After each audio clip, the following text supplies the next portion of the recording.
What did you make of Ackman's argument that, in fact, there are very few activist investors in the large cap space, and that, in fact, perhaps the economy would be better off if there were more of them? He clearly believes that the economy would be better off because the value provided by activists is something that all stockholders join in.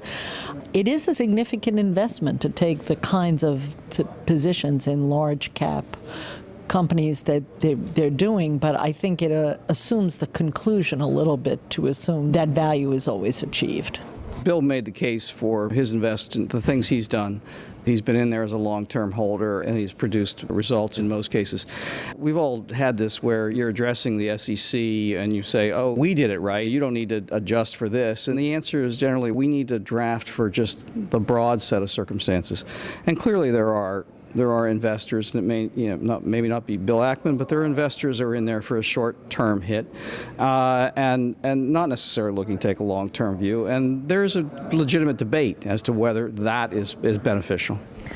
I thought at different points he allowed that he might be prepared to accept an overall cap if it were higher, or a larger cap than 10, coupled with a shorter number of days. But he really believes that he has to achieve that stake. It was interesting too when he spoke in the keynote about having given up votes in JCPenney.